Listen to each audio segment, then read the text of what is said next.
Good evening. My name is True Ott, and I'm here today to present to you a presentation that I've entitled The Trial of the Century. I say this for a number of reasons, but primarily because this trial has the potential to literally save millions of people's lives.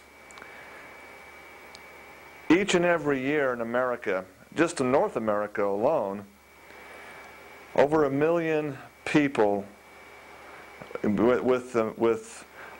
America as well as Canada are diagnosed with some form of cancer. And for the last approximately 9-10 years, I've been able to study the issue in depth. And what I'm going to present and prepare tonight for your review is information that is startling and stunning, absolutely. I want to present this information to give you, the listener, a chance to make your own decisions. If you need to make a correct decision, I would submit that you need to have both sides of the issues presented to you. And this is, again, the main purpose for this presentation tonight. I call the presentation The Trial of the Century, more specifically, Health Actually versus Wealth. Or, more appropriately, how in America today, how big business does indeed bury the truth. The medical establishment today in America, specifically the cancer establishment, is arguably extremely big business. In terms of gross national product, I will show tonight that more people are making a very good living from cancer than those who are actually dying from it. In order to make meaningful changes in this area of dread disease, this area of cancer and cancer research, I submit the truth has to be told and the very origins of the disease examined, and the very origins of the cancer treatment protocols as set out by the establishment need to be analyzed. And this is what we are going to do today.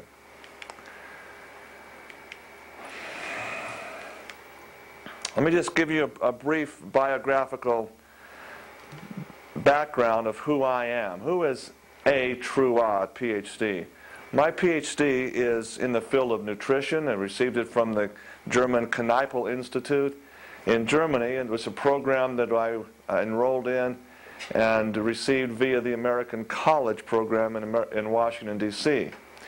I want to state categorically that this PhD degree is not in any way, quote, accredited by the Board of Regents, which is, again, a Masonically controlled institution, who have been appointed to govern and override or rule over American education.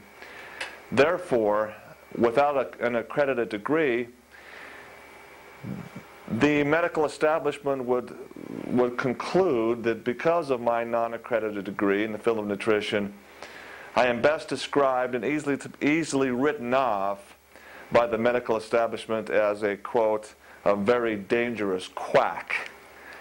In other words, I do indeed try to employ independent thinking and, as much as possible, honest, objective research.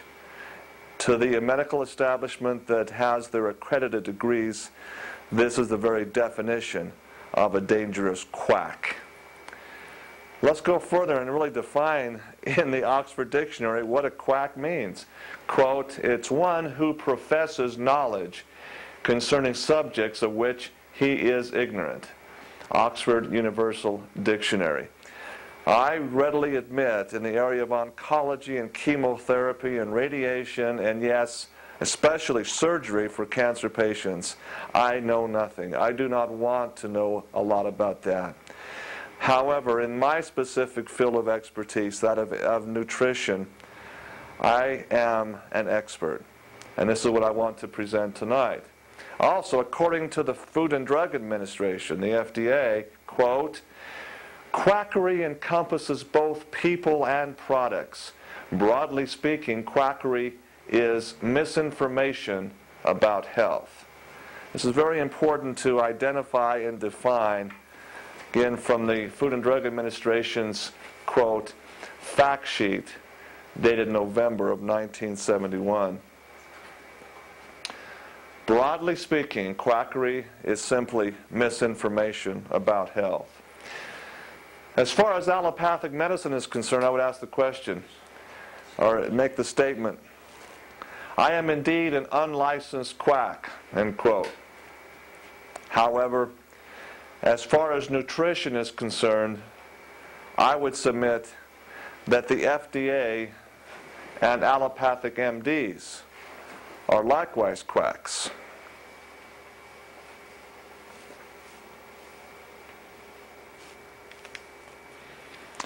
Let's look at the natural definition of a quack. It can be defined as a highly evolved clarion call that has evolved to signal others to a safe haven full of good, nutritious food. Also, in many cases, issued as a loud trumpet, a warning, alerting the flock to possible mortal dangers.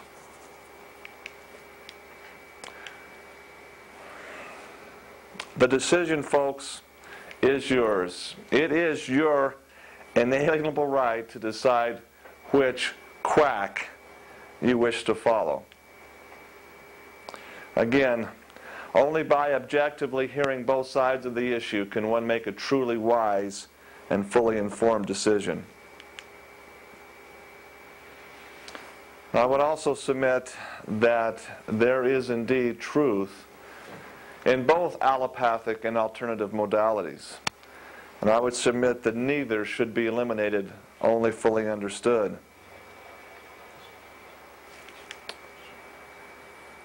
Let's look at some statistics, if we can, real quickly, to let you understand the breadth and depth of the problem. This is numbers actually put together from the American Cancer Society in the year 2005. It's estimated that there are 710,040 men with diagnosed cancer, while there's 662,870 women. Add those two numbers together, you have roughly 1,370,000 cancer cases new in America alone today. Of that, 33% of all cancer in men is prostate, and 32% roughly is breast cancer.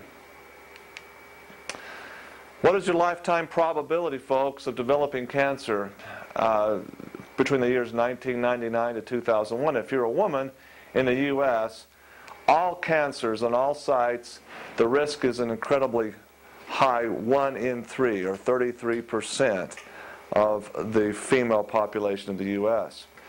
And each one of these is broken down from the breast to the uterine and the odds and rates of specific cancers given. But all cancers on all sites, 1 in 3.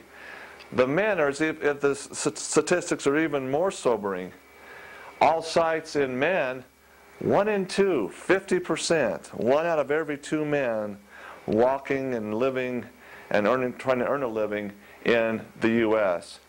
will have cancer in their lifetimes.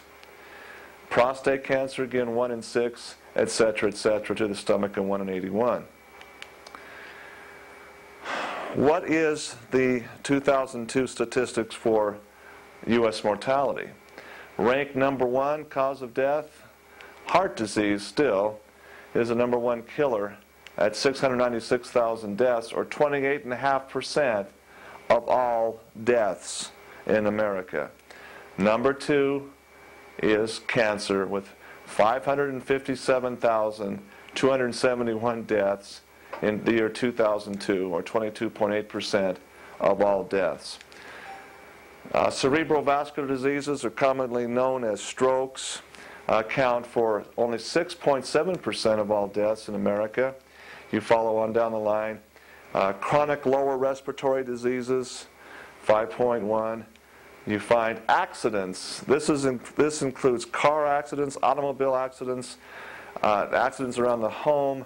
Only 4.4% of all deaths, 106,000 deaths in 2002. Diabetes mellitus, 73,000 deaths, 3% of all deaths. And influenza, pneumonia, 2.7%. And finally, rounding out the top 8 is Alzheimer's disease at 58,000, 2.4%. If we can just focus on cancer at 557,000 deaths, that's roughly the equivalent of 15,000 deaths per week, each and every week of each and every year.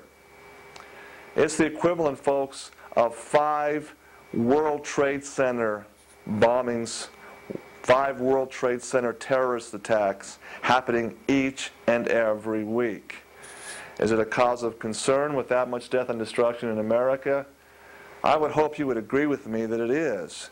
If the national media gave at least half as much attention to this grave problem and understanding that the answer to this problem is in the medical record and has been since the early 1970s, it would make a terrific story for the national media.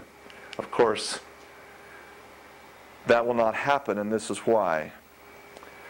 There are literally billions of dollars spent each and every year on cancer research. Just in Utah alone, so-called research hospitals spend billions of dollars seeking to find a cure for cancer. And what is the result? Since the 1950s and 60s, not only in Utah but across this great nation, what has happened over the last 50 years? What do we have to show for the nearly $1 trillion spent in cancer research alone? 3 options are still today given this victim, the same as in 1950. First on the list, surgery to remove any tumors or lumps. Second, radiation. And third, chemotherapy drugs. Jon Huntsman's Cancer Research Institute in Utah is in reality just a very fancy, and I must add, very profitable cancer hospital. Go ahead and play that. We're going to insert a video. We went there just yesterday, in fact, and actually shot some video of this fantastically beautiful hospital. It's ultra-modern, 6 levels on 3 wings, 6 floors. You can't help but be impressed with the architecture, the full modern scope of this incredible institution dedicated to finding a cure for cancer. You'll also see here, this is the portrait of Jon Huntsman. Here you see the Cancer Learning Center. We need to also focus on this sign at the Huntsman Cancer Institute. We'll get a little bit closer, we'll freeze that. You'll see a sign of what is called the Maltese cross that's in a shield. You'll also see the Latin words in this sign, under this sign, conquer. It's very important to remember this because this will give us an idea of the origins of all cancer research and cancer treatments. Okay? Go back to the...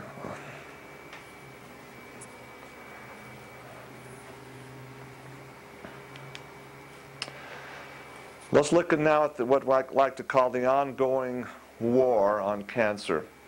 Like I said before, to date, as of this January of 2006, at least $850 billion has been spent on just cancer research alone, not counting cancer treatment or hospitals or chemotherapies or drugs There's just research trying to find a cure alone. $850 billion has been spent. Here's what one of my heroes in the field of nutrition had to say about the subject. Dr. Linus Pauling, two-time Nobel Prize winner, said, quote, "Everyone should know that most cancer research is largely a fraud, and that the major cancer research organizations are derelict in their duties to the people who support them." Who are the people who support them? It is we, the people, the American people, the taxpayers, the ones who work and earn livings and pay outlandish amounts, really, in charitable contributions each and every year. It's we, the people, who have been defrauded. Another expert quote, Dr. John Baylor, who spent 20 years on the staff of the U.S. National Cancer Institute and was editor of its journal. I would say this qualifies him as an expert and not a, quote, quack. He says, "My overall assessment is that the National Cancer Program must be judged a qualified failure," end quote. And he went on to say in greater detail this, quote, "The 5-year survival statistics of the American Cancer Society are very misleading.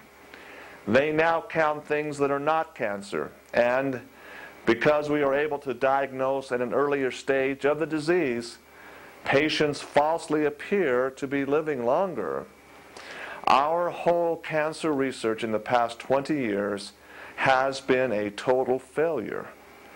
More people over 30 are dying from cancer than ever before. More women with mild or benign diseases are being included in statistics and reported as being cured.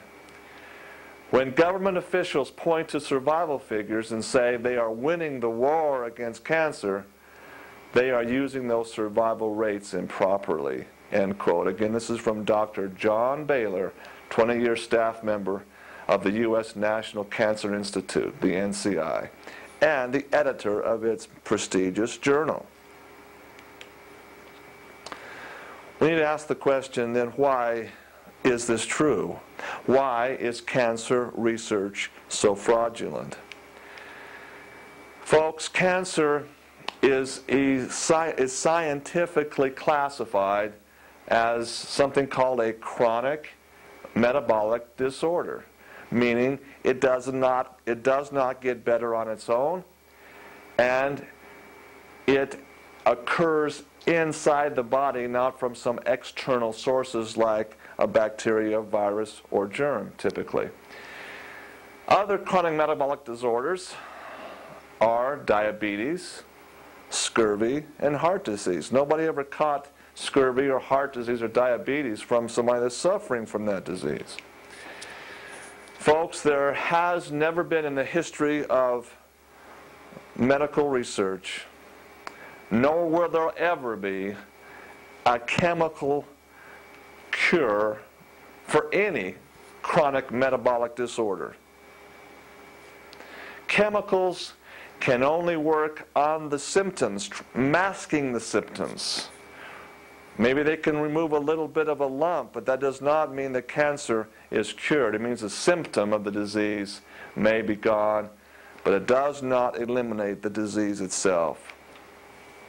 So, folks, despite hundreds of billions of dollars spent for research, I will categorically admit and claim to the world there will never be a chemical cure for cancer.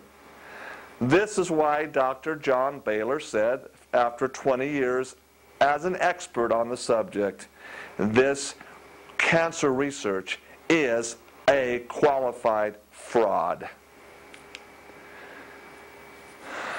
It's come to my attention also that, sadly, the cancer establishment and the American medical establishment knows these facts fully well.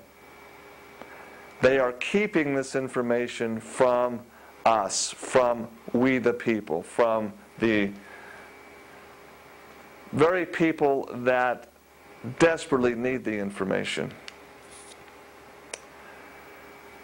The truth is, all chronic metabolic disorders such as cancer and scurvy are simply due to a vitamin/mineral deficiency within the body. The truth of this, folks, can indeed unmask the fraud. Keep in mind, though, cancer research and the treatment thereof is big business. And like I said at the very beginning, big business buries the truth. You need to understand that in terms of pure economic gross national product in America today, cancer spending is second only to the petrochemical industry. I calculated that roughly 1/3 of the gross national product in America is tied to the cancer industry, and the rest of it, roughly 2/3, is in some way or another tied to the petrochemical industry. Everything we have for goods and services is dependent upon transportation, getting the goods to market, getting the people there to the store to buy it. It's very, very much tied to the petrochemical industry. Over 1/3 of American jobs can be traced to this extremely lucrative cash cow of cancer. With the other 2/3, like I said, tied economically to the petrochemical industry, the very hinge of Wall Street is the cancer medical establishment and the petrochemical industry. I must say, in all fairness, if what I am saying today is in fact true, and the American people begin to embrace the lost vitamins that I'm going to be exposing here today, and cancer became a thing of the past, much like scurvy is today. You don't hear anybody talking about having scurvy, but 25 or 2 or 3 centuries ago, it was in fact the scourge of the high seas, with millions, literally millions of sailors dying from the dread disease of scurvy. If this information can become well known and understood, cancer could become as rare as scurvy. If and when that happens, I hate to think of what the American economy would do, what Wall Street would do. The collapse that would happen may very well be dramatic. Without these two industries, America could possibly be totally and completely bankrupt. However, I personally believe you remove a curse, you remove a specter of disease, there is so much positive goodness that can come with people living longer and living healthier, that the gross national product can be absorbed in other areas of production. Now, what I'm going to declare in the next part of this presentation is the truth as I've uncovered it, that both industries, both the petrochemical industry and the cancer industry, are in fact owned, monopolized into a massive cartel by a select few elite families. Let's begin and look at where did the establishment, the modern cancer establishment of cancer therapy actually begin. I would submit that to understand the game, one must understand the playing field, understand the rules of the game, the strategy. The history of the game is very, very important to understand. And most importantly, we need to identify and have biographies on the very players themselves if we're going to effectively win this game. In the area of health and wellness, the general public has unfortunately become mere pawns in the hands of these ruling elite. The question we're going to answer tonight is simply, who are the, quote, ruling elite of the health maintenance arena, and what are their origins, and more importantly, what are their bloodlines? We're going to answer the question, who are they? Folks, the story needs to begin in the dusty pages of history books. If most of you that listen to this have gone through the American, again, Board of Region controlled history of the world, most people will not understand that all this began in something called the 30 Years' War in the year 1618. This is an actual map of Europe from 800 AD to the year 1600 AD. You have basically the United Kingdom as it still is today, Scandinavia, pretty much the same way. We have Eastern Europe, Russia, the Balkans. Down here in the corner is the boot of Italy, and here in the central part of what is now known as Germany and Austria, Poland, Czechoslovakia, etc. That was actually in 1618 was called the Holy Roman Empire. I refer to it instead as the Unholy Roman Empire. I'll explain to you why I say this. And down in the corner of this, you see Iberia, which is modern-day Spain, and of course, France. The 30 Years' War was fought between the years 1618 to 1648. It was fought between the Vatican of Italy and Protestant reformers. It was very much a war over basic religious ideologies and freedoms. It was instigated because of the Vatican Jesuits, who promoted what is called pharmacopoeia, or in other words, sorcery, and the related dictatorship that came from it. The protesters who wanted freedom from this oppression, from this darkness, they wanted freedom from what was called the papal yoke. And it was a 30-year conflict. Many, many people died. The Unholy Roman Empire was, in fact, a confederation of states that included modern-day Austria, Burgundy, Germany, Lombardy, which is again northern Italy, and parts of modern-day France. The founder of the Unholy Roman Empire was a man called Charles the Great, also known as Charlemagne. He was crowned emperor of this unholy empire by the Roman Pope on Christmas Day in the year 800 AD. What really brought the Jesuit order what brought this all to a climax in this area of the world was his original book of sorcery, or in Latin the word pharmacopoeia, by a Jesuit priest named Del Rio. You'll notice here on the opening page of this book, in the early 1600s, the Jesuit seal, IHS, you saw that on Mr. Huntsman's logo in the Huntsman Cancer Institute, under this sign, conquer. And that is, again, what it has never really changed, this whole battle for pharmacopoeia versus natural healing has never really changed. Again, my training came from an underground source of information in Germany. The Kneipel Institute is trying to keep the principles that were fought for during the war of a 30-year war intact. And this is much of what I've learned in my studies there is brought out here in this presentation. Del Rio's handbook outlined the Vatican's vision of the future and the future world of medicine. Again, this is one of the two best-known 16th century treatises on magic and magical healing. It's also called Desquisitionum Magicarium Libri Sex. It was first printed in 1599.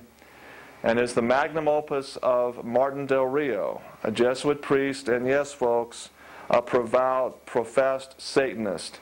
The book included specific amulets, incantations, symbolisms, conjuring, controlling spells, spirits, alchemy, prophecy, divination, and many other topics. And this was designed to be practiced by the Jesuit order of the Vatican, the Jesuit healers in their robes, their black robes, controlled by the Vatican.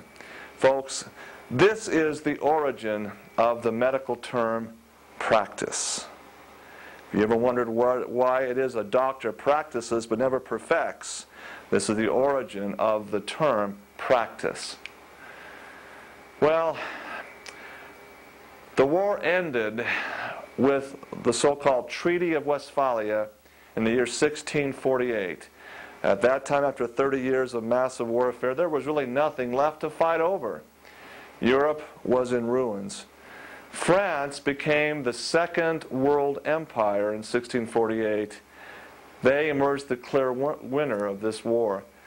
The unholy empire and the influence of the Vatican was greatly weakened when France entered the conflict. And to this day, the year 2006, the Vatican still holds France responsible. The map of Europe at that time was drawn after the war, has pretty much still continued unchanged unto this very day. This is what Hitler was all about, folks. This is what the Third Reich was all about, to bring and unite the same block of land that Charlemagne had established in 800 AD through the Vatican. Hitler wanted to unite the ancient greatness of Charlemagne, and this is what the Third Reich and Nazism was really all about. After the Treaty of Westphalia was signed, the New World became the focus of the Jesuit Vatican interests after the war ended. Through Spain, Hispaniola, which was still loyal to the Vatican, Spanish explorers and Jesuit priests began a massive colonization of the New World, America.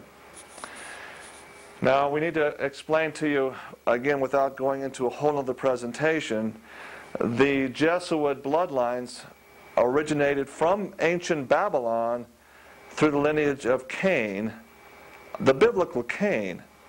And these bloodlines became known as Kenites. In the New Testament, these same bloodlines were referred to as the scribes of the New Testament, the scribes and the Pharisees. The Kenite bloodlines in Austria, Germany, eventually the key bloodlines began a new stronghold, a new foothold, if you will, in the Americas. And they always carried with them a bitter enmity, a bitter hatred towards France and France's power. One such influential Jesuit Jewish family was very much on the side of the Jesuit Vatican forces during the war. Also moved in 1722 to America. This is the family of a man named Johann Rogenfeder. They sold their Austrian sawmill and wood mill and grist mill and came to America in the year 1722. A few decades later, the family changed their surname to Rockefeller to sound more American. Here we have, folks, the literal birth of an incredible empire with complete loyalty to the Vatican and the Kenite bloodlines. This is the humble home of the grandson, William Avery, also known as Doc Rockefeller. Where is this located? In Richford, upstate New York, where William Avery's son, John D., was born in the year 1839. Let's look at the escapades of this William Avery, this Doc Rockefeller. Here's his picture. He had a number of different nicknames by his neighbors. His best known one is Devil Bill by his neighbors. The record shows that his neighbors in upstate New York were very upset with Devil Bill because he was constantly holding seances and was deep involved in witchcraft. Well, again, he was doing nothing other than what his Jesuit mentors had taught him. Between the years 1810 and 1830 in upstate New York, Rockefeller, with absolutely zero medical training, advertised himself as, quote, Dr. William A. Rockefeller, comma, the celebrated cancer specialist, end quote. And Doc Rockefeller made a small fortune selling a blend of crude oil and alcohol, distilled whiskey, as he labeled it, a, quote, medicinal cure-all tonic. Devil Bill was also a convicted horse thief, folks, rapist and polygamist, having at least 2 wives and 2 separate homes under different names. His posters on his wagon as he went from town to town claimed, quote, all cases of cancer cured, unless too far gone, and they can be greatly benefited, unquote. This is directly from the research book God's Gold, the story of Rockefeller and his times, published in 1932 by Flynn. His son, John D., learned Doc's trade very well. We will now focus on John D. Devil Doc's Bill's original snake oil was called snake oil because of this on its label. It was the label had the name Seneca oil. Doc Rockefeller's, quote, cancer cure had a Seneca Indian head on one side of the bottle, and on the other side of the bottle label, what is known as caduceus symbol. The caduceus symbol in the book of Del Rio, the Jesuit order, the symbol, folks, of magical sorcery. You see here the winged sun god symbol, the 2 entwined serpents around the phallic symbol of the caduceus. Doc's miracle potion sold for $25 a bottle, equivalent to 2 or more months' wages for upstate New York residents, was soon nicknamed snake oil, and the caduceus became eventually the well-known symbol of America's medical profession today. This is the origins, folks, of the AMA symbol of the caduceus. Now, I need to state categorically, do I believe that medical doctors in America today are evil witch doctors peddling snake oil? Of course I don't. They are, for the most part, honest, well-meaning professionals who really do, in my opinion, want to help society and help humans. However, I will also state categorically that it's my opinion that they are naive and ignorant as to their origins. This is a secret that the medical doctors need to understand as well, the origins of their very symbol, the very origins of their trade. This is what I will establish and show you here tonight. Here is young John D., and I'll share with you today how this man built his fantastic empire. He didn't build it overnight. Rome was not built overnight either. It was step by step, stone upon stone, layer upon layer, added year by year, day by day, second by second. John D. was 22 years old in the year 1861 when the Civil War began. And by that time, he'd already amassed quite a significant fortune in Father Doc's business, selling whiskey. He always was able to be an opportunist. He saw a great opportunity to provide his whiskey to the fighting soldiers of both the North and South.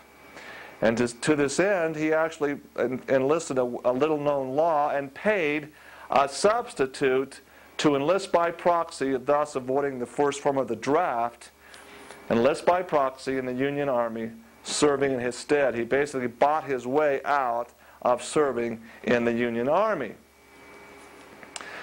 At the close of the war, and I also should say at this point that the primary medicine on the battlefield hospitals of the Civil War was John D. Rockefeller's high-grade medicinal whiskey that was sold by the barrel at greatly inflated prices. War profiteering was the name of this man's game.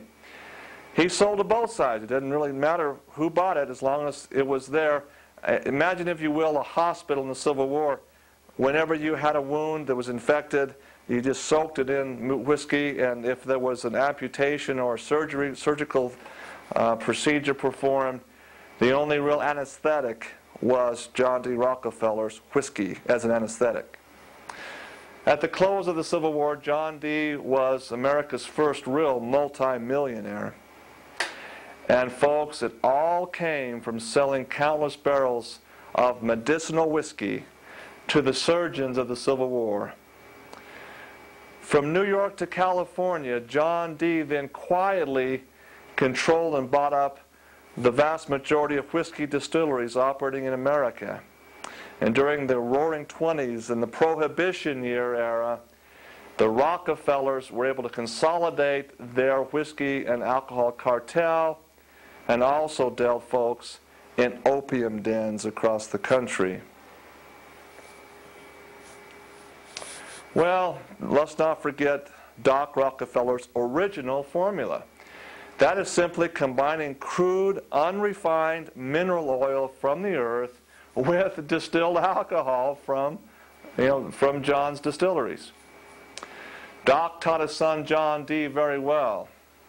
And John did, in fact, desire to continue blending his crude oil with alcohol to make millions. Here you see on the screen the picture of the first Clarion, Pennsylvania, the first known U.S. oil field, and the dikes, the pumps that were actually bringing the oil to the surface. This was discovered by a man named Colonel Edwin Drake, again in the year 1859. Again, by the time the Civil War ended in the middle 1860s, John D. used his millions of alcohol profits to form an alliance with Drake, basically buying out his holdings. And by the year 1870, he founded Standard Oil Company. And folks, the rest is literally history. What needs to be established here is exactly how Standard Oil became the undisputed king of oil in the world. John D. Rockefeller formed a secret society with like-minded Kenite Jewish / Jesuit brethren. The name of this secret society was called the South Improvement Company, or the SIC. It was the actual forerunner, folks, of the Standard Oil Company. Everybody involved at the highest levels of this company was sworn to the strictest secrecy. Men were warned not even to tell their wives of their activities. J.P. Morgan and the Rothschild Bank already owned the railroads of America, and they were giving illegal rebates to the South Improvement Company. What this did, this had the effects of ruining the small independent oil refineries that were cropping up and forced them to sell to Standard Oil at a tremendous loss or face financial ruin. What good is oil, and an oil that's refined into kerosene, if there's no way to ship it to market? If all the transportation hubs, either the wagon freight companies and or the railroads, which were growing in popularity, were controlled and they weren't allowed to ship non-Standard Oil products to market. This is exactly what happened. Let me draw your attention to this actual, don't ask me how I got a hold of this, just know that I did. This is an actual signed in blood and witnessed in blood of the secret society of the South Improvement Company. I, in the initial A.B., whatever the initials would be, do faithfully promise upon my honor and faith as a gentleman that I will keep secret all transactions which I may have with the corporation known as the South Improvement Company, that, should I fail to complete any bargains with the said company, all the preliminary conventions or conversations shall be kept strictly private, and finally, that I will not disclose the price for which I dispose of my product, or any other facts which may in any way bring to light the internal workings or organization of the company. All this do I freely promise. This, folks, is what is known as a monopoly and a cartel of the highest order. Now, the South Improvement Company, again, was the beginning, the forerunner of what became later known as Standard Oil Company. It was chartered in Cleveland, Ohio, and was completely and totally funded by the Rothschild Bank of Ohio, which was known as the Counter-Reformation Bank. The Counter-Reformation Bank, if you know your banking history, was where banks were involved in a centrally controlled, monopolized bank. That was what was attempted to be done from 1860 till it finally was concluded in 1913 with the Federal Reserve Bank. Again, this is all from the pages of the History of Standard Oil Company, the Volume 1 by Ida Tarbell, pages 56 and page 75. I have also here a company, what was known as the Blacklist. People were trying to fight back with the individuals of the President P.H. Watson, President of Southern Improvement Company. These 7 individuals were listed and circulated a blacklist among the independent oil producers, to try and to get public opinion swayed to the burgeoning cartel, the unfair business practices. Let me read to this. This is what this says. These 7 are given as the directors of the Southern Improvement Company. They are refiners or merchants of petroleum, and also blacklisted were the railways and the lines in which they controlled. I notice also down here at the bottom, behold the anaconda in all his hideous deformity. The anaconda was a code word given to the secret cartels that were trying to gain and control American commerce and business practices following the Civil War. There it is, the anaconda. Well, the empire really does begin to take shape after 1870. Other massive oil strikes were made in Ohio, Oklahoma, Texas, Kansas, Arkansas, Colorado, Montana, California, and of course the last great find was in the fields of Alaska. Again, using his massive whiskey profits and his partner Rothschild, the banking magnate, Rockefeller moved quickly to purchase controlling shares in all of the known world's proven oil fields. And then research began in developing a wide variety of oil-based products of every kind and variety. In 1883, Rockefeller moves his empire to New York City and builds a massive trust or holding company located at 26 Broadway. This is the early picture of the Rockefeller Trust building at 26 Broadway. Notice the pyramid and the 6 levels of ascending pyramid structure there to the top. I find it quite interesting that we found out that Huntsman's building has also likewise 6 floors or 6 levels. Maybe just a coincidence, maybe not. Well, John D. Rockefeller became really the world's first multi-billionaire. as you know the history of oil, oil was manufactured into kerosene at first and used to fuel America's lamps and street lights and lanterns. By 1880, the Rockefeller/Vatican Standard Oil cartel completely dominated the world's kerosene market. The only real rival to Rockefeller was the Russian market, founded, oddly enough, by a Swedish gentleman named Robert Nobel, of the Nobel Prize family, of course.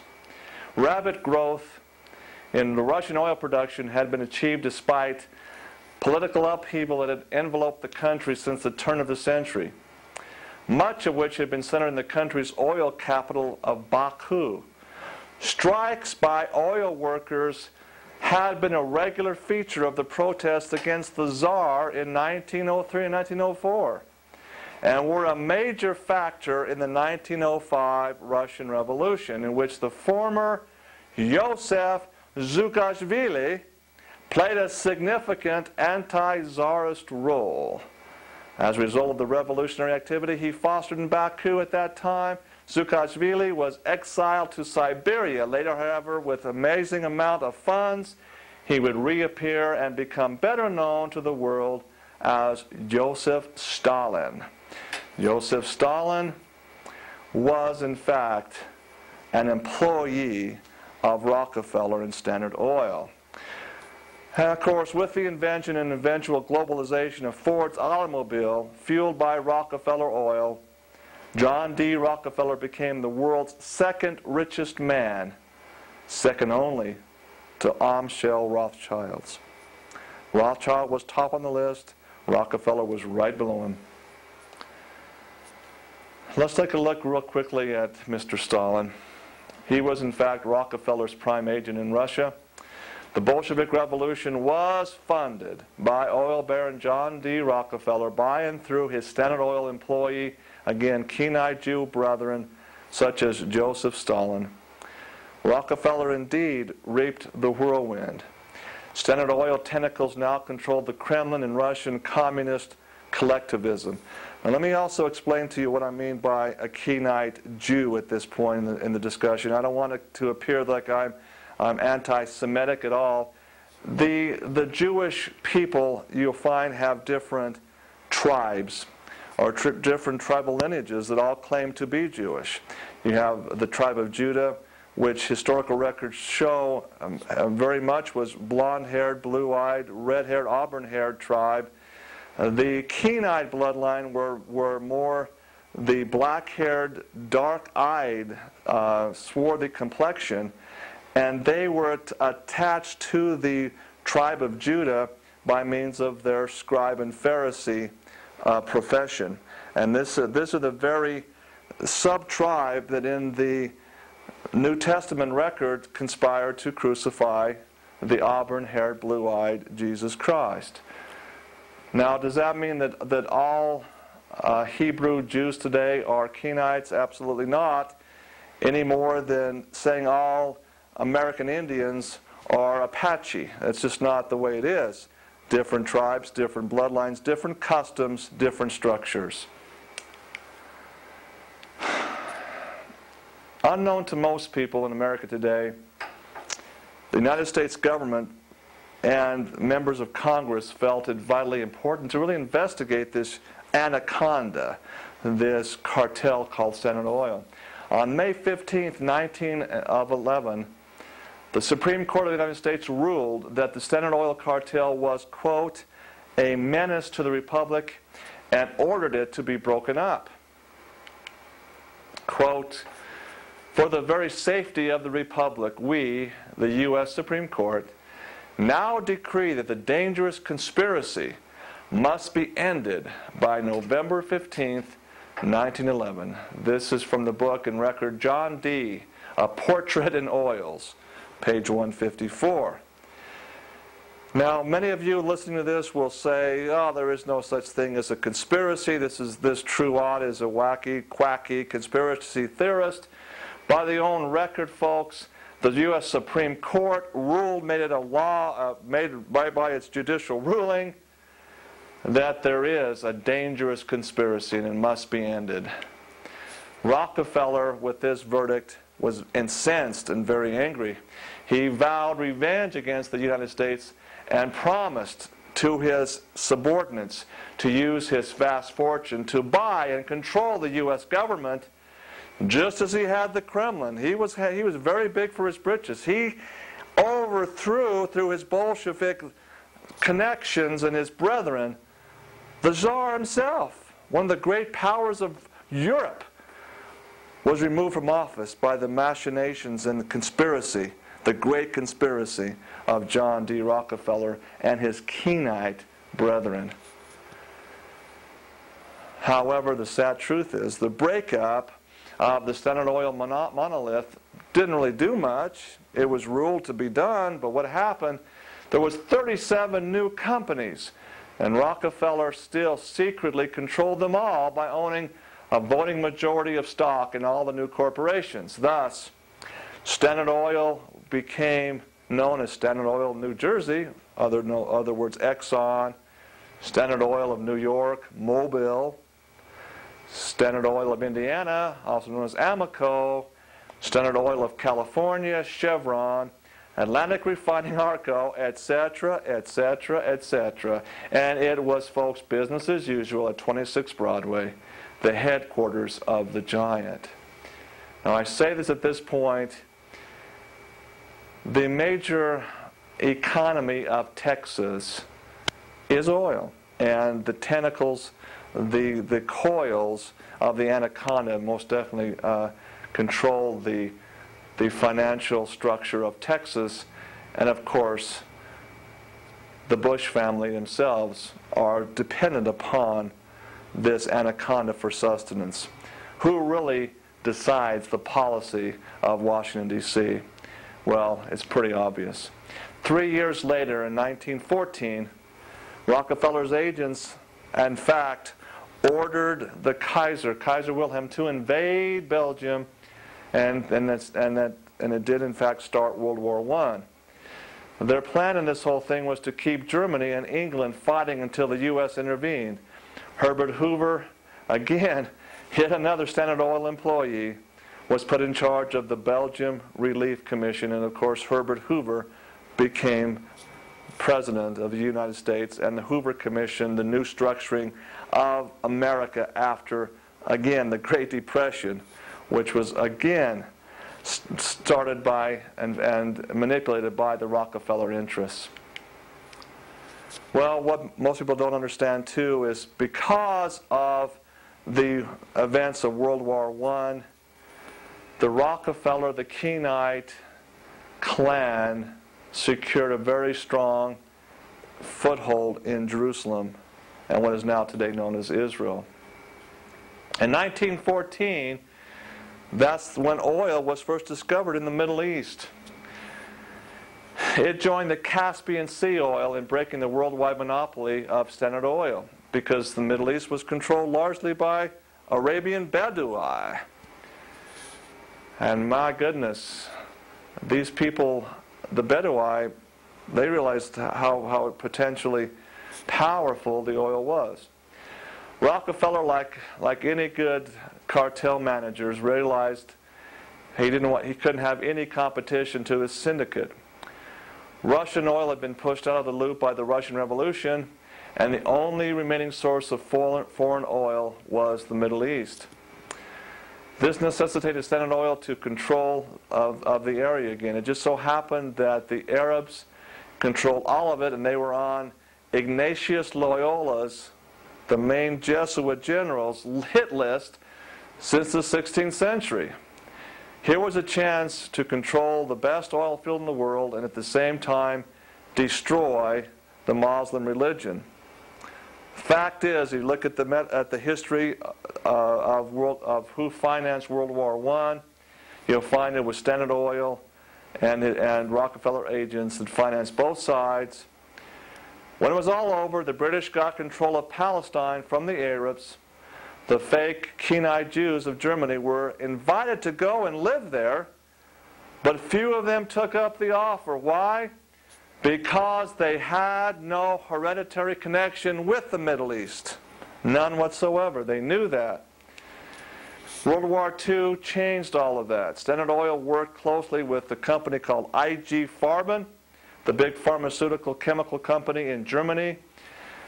They, in fact, manufactured the gas for the ovens, the Nazi ovens. When the war was over, whatever surviving Jews in Poland, in the remnants of the unholy Roman Empire, were more than willing to emigrate to Palestine. The State of Israel was officially recognized by the Rockefeller-controlled United Nations on May 14, 1948. The rest is literally history. Here you have a picture of the Rockefeller Museum in Jerusalem. Now you might be asking, well, this is all wonderful history about the state of oil in America. Well, where do we get off the subject of the medical establishment? You have to understand that they're both intertwined, literally like two serpents around a caduceus. It is the serpent of oil and the serpent of medicine that combine in the caduceus.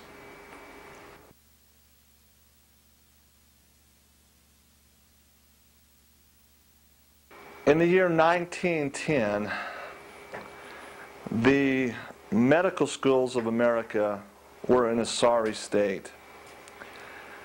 In fact, many people, just like William Avery, Doc Rockefeller, can go to what's called a diploma mill and buy a medical doctor diploma and go into the medical practice.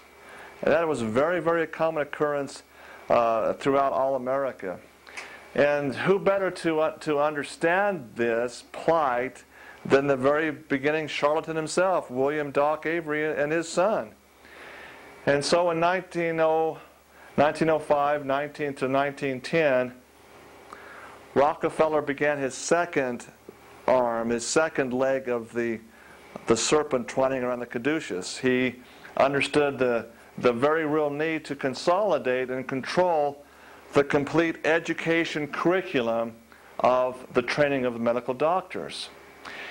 Here you see a very rare photograph of the trustees of what is known then as the General Education Board. Now, the first Rockefeller Foundation was called the General Education Board, a non-profit, non-for-profit education structuring to standardize all the training specifically, first of all, of the medical establishment. Only secondarily did it go into the law schools and control the lawyers of America. But the primary focus here in 1910 and through 1915 was the curriculum of the medical schools in America. Front row, let me go through these. This is at a retreat in Rockland, Maine, taken in July of 1915. The front row from the left, this gentleman here with the mustache, is Edwin A. Alderman, a very famous name in the history of American politics and finance. Also here's Frederick T. Gates, one of the real mastermind and right-hand men of John Rockefeller Sr. To his side is Charles W. Eliot, the former president of none other than Harvard University. Next to him is Harry Pratt Judson, president of the University of Chicago. To his side is Wallace Buttrick, executive officer of the General Education Board. Okay? Second row from left, this gentleman in the back, you see Wycliffe Rose.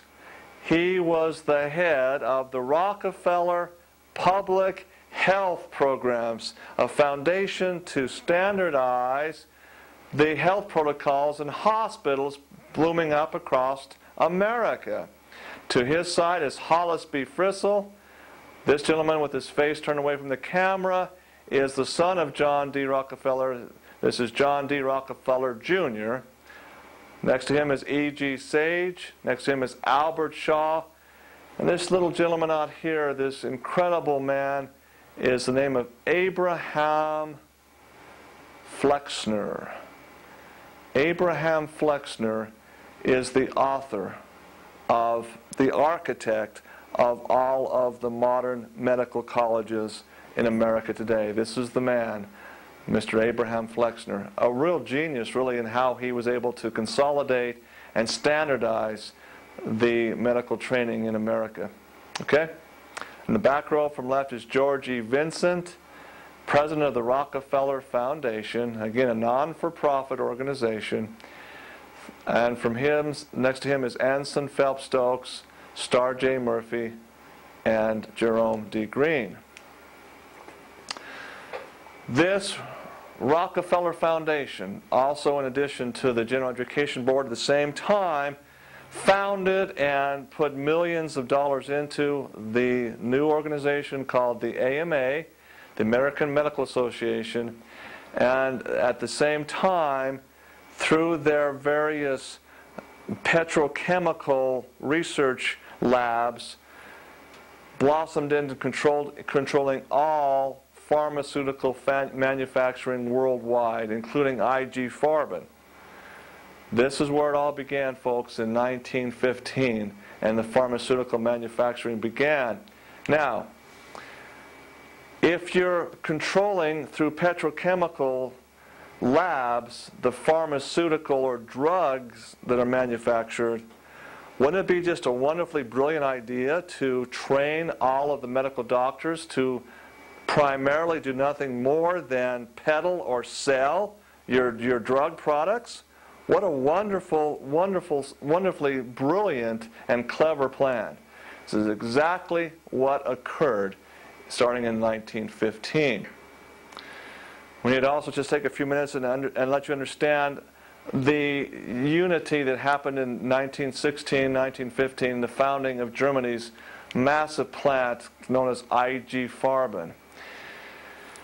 After 15 years, by the 1930s, Rockefeller's brilliant chemists, these are the best scientific minds really in the world, had in fact unlocked many secrets from the benzene molecular structure of petroleum, the benzene molecule. They found a way to create synthetic rubber even out of oil. And we are no longer dependent on the rubber trees. The tires of the Firestone tires, for instance, can be made out of synthetic oil. And they had in fact secured many, many patents on literally hundreds of unique drugs manufactured by their subsidiary pharmaceutical firms, again, from petroleum. And even to this day, you'll find that the vast majority of pharmaceutical patented drugs on the market today have their origins in the benzene molecule and or the raw opium molecule. I should also make note that the benzene molecular structure is a very neat five-sided pointed pentagram structure. Is that coincidence? Again, going back to the origins of the Jesuit and who really controls them, I would say it's by design. Now, by the time Hitler came to power, folks, the entire world was now operating on an oil-based economy. And all United States medical schools were training their physicians to literally become peddlers of the benzene-derived drugs from the Standard Oil Company. This is why Rockefeller funded the so-called education foundations and, quote, boards of regents, and completely controlled the medical school curriculum and eventually all public school curriculums by the 1940s. The truth is, any medical college and school not wishing to follow Rockefeller's standardized concurrent protocols were simply denied funding and ceased to exist. The fact is, snake oil at this time now became mainstream. In fact, the caduceus, the snake oil symbol, the two serpents entwined on the phallic symbol, became the actual emblem of the Medical Foundation. Really a very simple formula, folks. If you are in the oil business, literally trillions of dollars can be made worldwide by supplying armies, navies, and air forces with petroleum-based products and withholding them to their defeat or collapse. Fact. Japan was forced to enter into the alliance with Germany because of the embargo placed upon it by America, and they were withholding oil and petroleum-based products to them. They had no choice but to try and secure their empire by securing the petroleum-based products. In short, control the petroleum resources driving the war machinery, and you control the eventual outcome of any and all wars. Control the outcome of global wars, and guess what? Eventually you can indeed control the world. The second most vital wealth-creating industry in the world is indeed health and wellness. And this is, of course, tied directly to war. I would say to you, health is mankind's carrot, while war is the stick the overlords use to keep the goy, the human cattle, the human sheep, loyal to them and in fear. We're driven today in America to be, we're afraid to become sick. We're afraid of cancer. When the word cancer is dropped upon us in the diagnosis, our heart races with fear and panic. Oh my goodness, what are we going to do? It's based all in fear. I would submit that the son of Doc Rockefeller created the most powerful and successful secret syndicate the world has ever known. Folks, the Rockefeller Syndicate is they. That's who they are. What are some of the other Rockefeller's pet projects we can need to parenthetically make mention of? John D. Rockefeller III, this is him on the right, folks, presents a check in the amount of $8,500,000 to the first Secretary General of the United Nations. This check is used to purchase the land on Manhattan Island, which will house eventually this building here, the United Nations building. This is the bill compliments again of Rockefeller grants, gifts, and loans. Rockefeller also founded and funded the Council on Foreign Relations, the CFR, and the Trilateralist Elite Club. You never become a member of the CFR without first passing the eye of the Rockefeller Foundation. Also, let's look at something else many people don't understand. David and Nelson were called the Twin Towers of New York. Why? The Twin Towers themselves, the World Trade Center towers, were affectionately nicknamed David and Nelson. Rockefeller, because why? David and Nelson were the driving force behind their construction. And again, immediately after the very public planned demolition of the towers on September 11th of 2001, the Rockefeller Syndicate controlled Pentagon, in fact, invaded Afghanistan and set up U.S. bases by the Caspian Sea. Again, let me emphasize clearly, Caspian Sea and Iraqi oil reserves supplying France were the only solid competition to Standard Oil since 1890. And completely under the disguise of the War on Terror, the cartel could now increase their prices. Folks, the only thing that has kept gasoline under $3 a gallon since the 80s was the Caspian Sea oil and Iraq.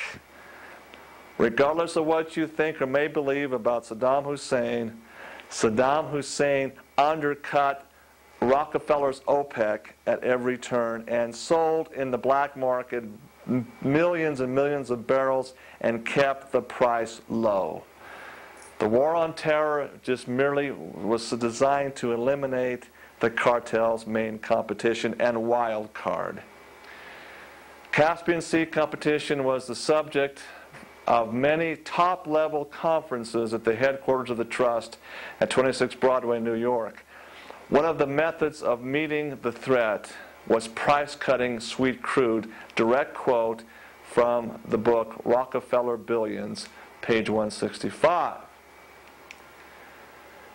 This picture here shows David and Nelson on Wall Street during Nelson's 1970 race for governor of New York State. And here on the right you see Governor Nelson Rockefeller, this is him on the left, with Mayor John Lindsay inspecting the model of the Twin Towers at its groundbreaking and construction. Fact, David Rockefeller financed the construction of the World Trade Center and, surprise, surprise, even provided the insurance on the buildings themselves. What's up, Doc Rockefeller? The truth is that the syndicate's cost of goods sold since 1883 includes 75 million war dead from 2 global wars and police actions, plus the millions of innocents who die each year from cancer and other diseases that could be helped immensely by honest nutrition-based therapies and honest public education on the area of nutrition. I think the U.S. Supreme Court was absolutely correct when they said this is the most dangerous cartel, a most dangerous conspiracy that must be broken up. Sadly, after that landmark event, Rockefeller went to work and began to really produce politicians in his back pocket. And today, most people don't even have a clue that this is fact and history. But it is truth, it is historical, and it is valid. Like Caspian Sea oil, the only real competition to Rockefeller's medical mafia, as I refer to call him, is mineral-based nutrition and oxygen/hydration therapies. Why is this a threat? Because it is natural. It is the building blocks of all health and wellness. These competitive threats of naturopathy must be dealt with by the syndicate's enforcers and propaganda ministers. In other words, the Food and Drug Administration and the Rockefeller-controlled mass media outlets. They work together. Let me share with you some other facts that many of you may know in your heart to be true, but you don't have any conclusive proof of. This is a portion of the presentation I want to call Death by Medicine. According to researcher Gary Null, PhD, the number of people in America experiencing adverse reactions to prescribed drugs while hospitalized is a whopping 2.2 million people across America. This is in the year 2002, folks. Also, a number of unnecessary antibiotics prescribed for viral infections in our children and adults. Annually, $20 million. Do you realize antibiotics are meant to go against bacterial infections and not viral infections? The vast majority of colds and flus are viruses, and for heaven's sakes, antibiotics do not touch them at all. 3, the number of unnecessary medical and surgical procedures performed annually. 7.5 million unnecessary medical and surgical procedures. And of course, look at this one, the number of unnecessary hospitalizations annually. 8.9 million unnecessary hospitalizations.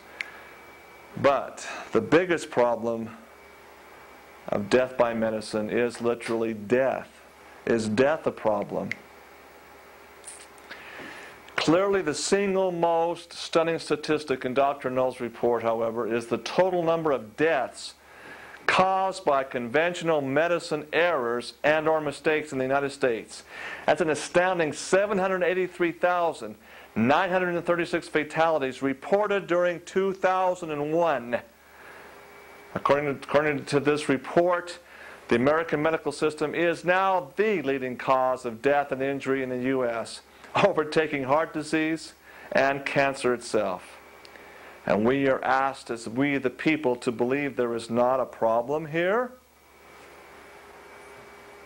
Again, why is this grim report being ignored by the mainstream media? Folks, it's little wonder that malpractice insurance rates are forcing many physicians in America into early retirement. I would submit that a new perspective, a new paradigm is in fact needed. Let's again put this problem into perspective if we can. The statistics I just quoted equate to over 15,000 American deaths every week of every year. In other words, the equivalent of 5 World Trade Center attacks death tolls each and every work week in America. If even 1/100th of the attention the media gave to the 9/11 attacks were focused on this very real problem, perhaps meaningful reforms could be initiated. Of course, foreign, quote, terrorist attacks are much more exciting to report and sensationalized to the American media than John Q. Public's death by medical error. Can this just be an accident? Here are some very real nutritional solutions I would like to offer to you. Again, quoting Nobel laureate Linus Pauling, he declared this sobering truth: you can trace every sickness, every disease, and every ailment ultimately to a mineral deficiency. Why is this? Simply because the minerals compose the compound. When they combine to form compounds, they're called vital minerals, or the acronym vitamin comes from the vital minerals. Vital mineral supplementation may be helpful in controlling many, if not all, dread diseases. Nutritional or mineral deficiencies then equal disease. As I mentioned earlier, just as scurvy was found to be caused by a vitamin C deficiency, so has the dread disease of cancer been linked to a vitamin B17 deficiency. Did you know, folks, that the seed or the grain seed millet is extremely high in vitamin B17, and it was replaced by wheat as America's staple grain in the early 1950s. Grain has virtually no B17, or what's called nitrilosides, in its content.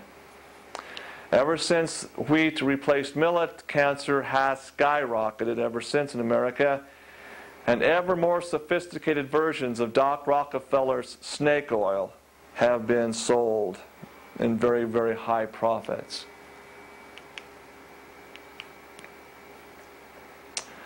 Well, I got to also mention right here that if you ask any oncologist or medical specialist in this field, they will tell you real quickly that vitamin B17 therapy is quackery to consensus medicine.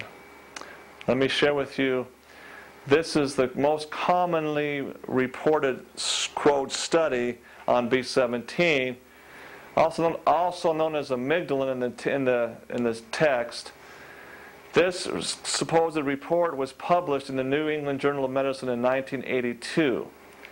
In the treatment of human cancer, it was done by these authors, Mortel, Fleming, Rubin, and others. Here is the abstract that is quoted as gospel in most cancer institutes and oncologists that do their supposed research. They just take the word of the Rockefeller-trained medical professionals without really looking deeply if this is really true. And let me share with you the abstract. Quote, 178 patients with cancer were treated with amygdalin B17 plus a metabolic therapy program consisting of diet, enzymes, and vitamins. The great majority of these patients were in good general condition before treatment. None was totally disabled or in pre-terminal condition. 1/3 had not received any previous chemotherapy. The pharmaceutical preparations of amygdalin, the dosage, and the schedule were representative of past and present Laetrile practice. By the way, Laetrile is another name for amygdalin. It's the standardized B17. No substantive benefit was observed in terms of cure, improvement or stabilization of cancer, improvement of symptoms related to cancer, or extension of lifespan. Boy, that's pretty incredibly damning, isn't it? The hazards of amygdalin therapy were evidenced in several patients by symptoms of cyanide toxicity or by blood cyanide levels approaching the lethal range. Patients exposed to this agent should be instructed about the danger of cyanide poisoning, and their blood cyanide levels should be carefully monitored. Amygdalin, parentheses Laetrile or B17, is a toxic drug that is not effective as a cancer treatment, end quote. I need to dissect this for you so that you will understand the other side of the quack, the call to nutrition. Vitamin B17, as I've already stated, is naturally found in a couple of really a number of items, key of which is the grain millet. It's also found in the seeds of the Rosacea family of plants. Specifically, it's very high in apricot kernels, peach kernels, plum kernels, seeds of the apple and pear. Can you get cyanide toxicity poisoning from eating apricot pits, for instance?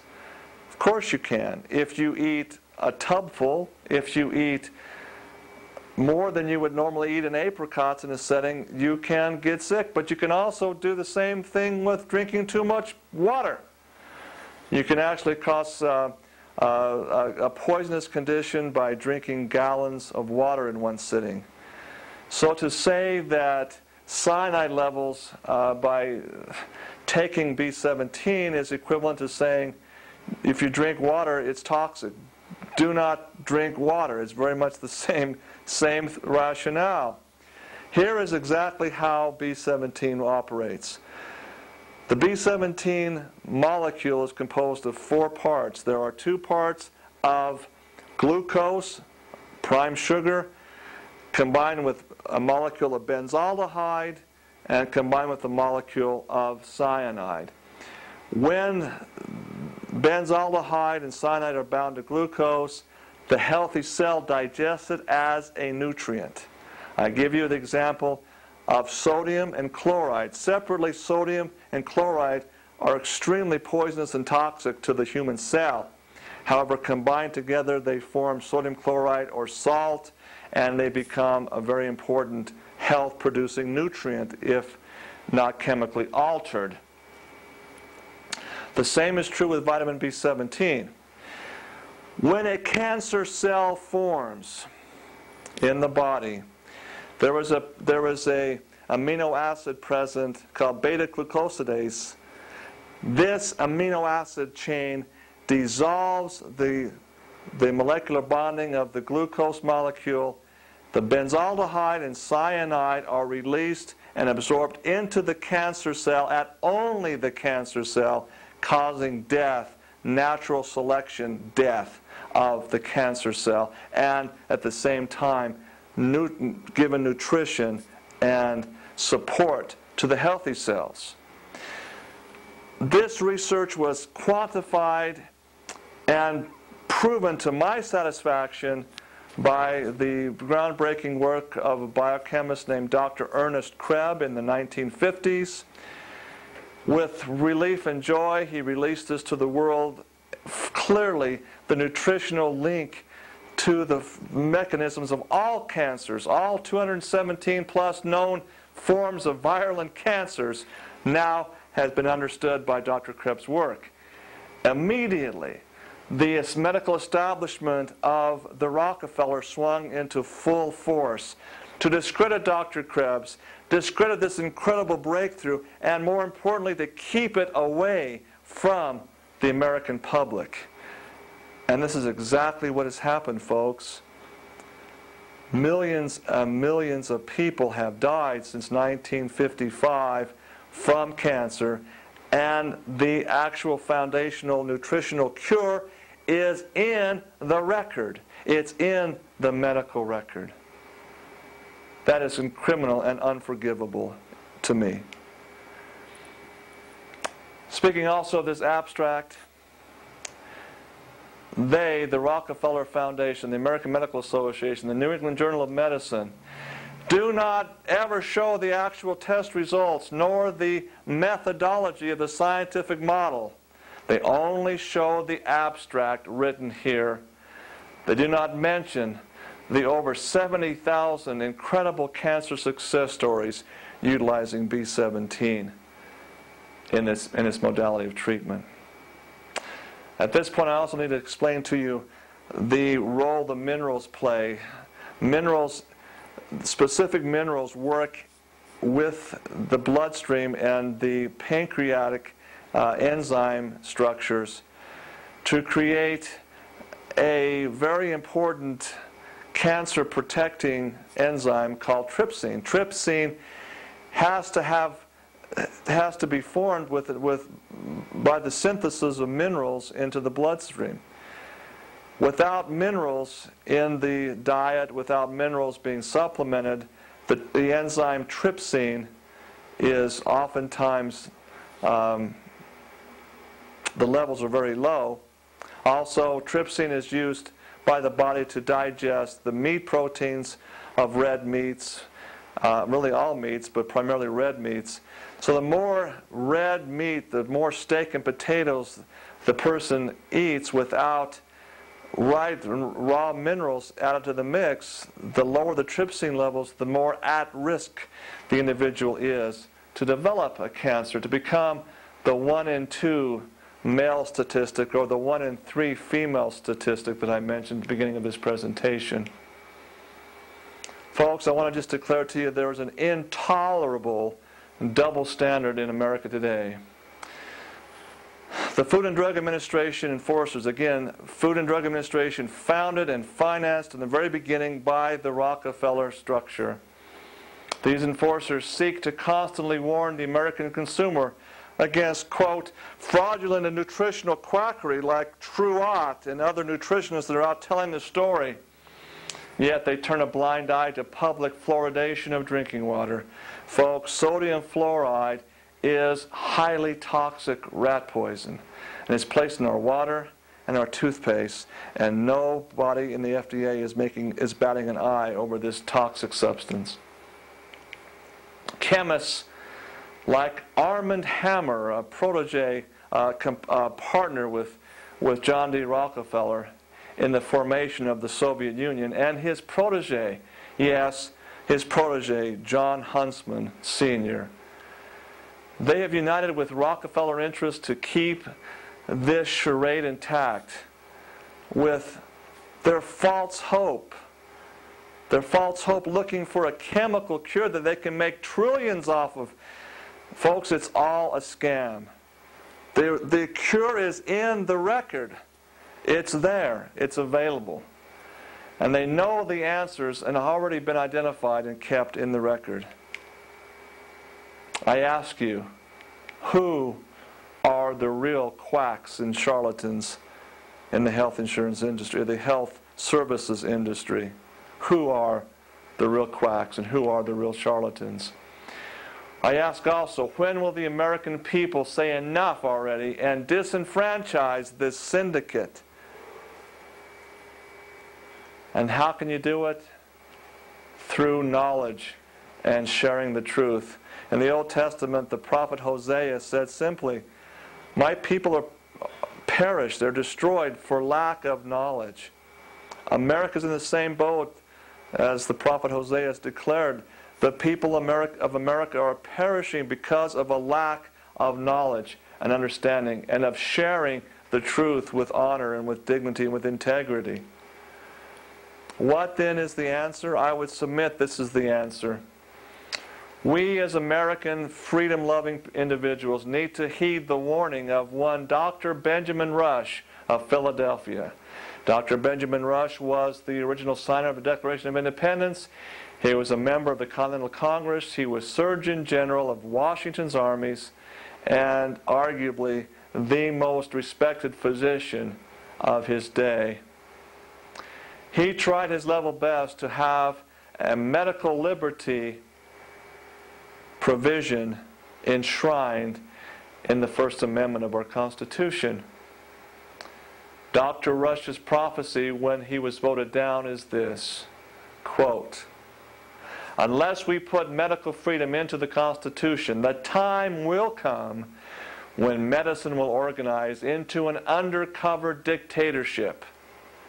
To restrict the art of healing to one class of men and deny equal privileges to others will constitute the Bastille of medical science. All such laws are un-American and despotic and have no place in a republic.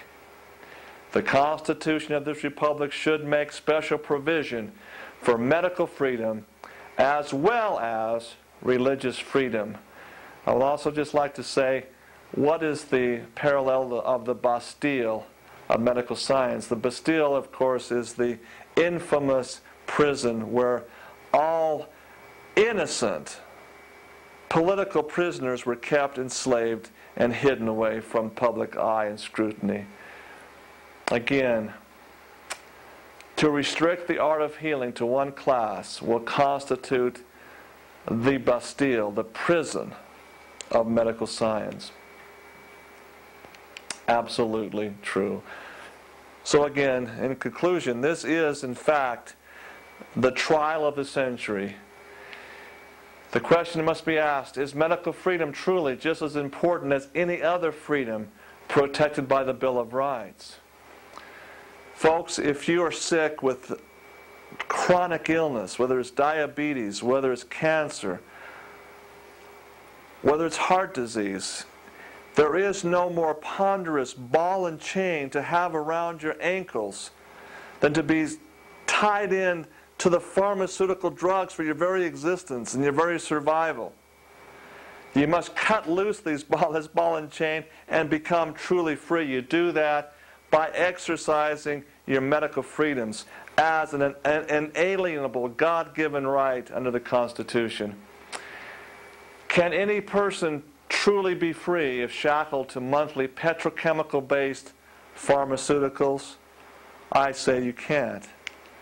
Will the syndicate continue to kill and cripple and maim innocent Americans unopposed by educated, truthful challenges? I say to snake oil, just say no.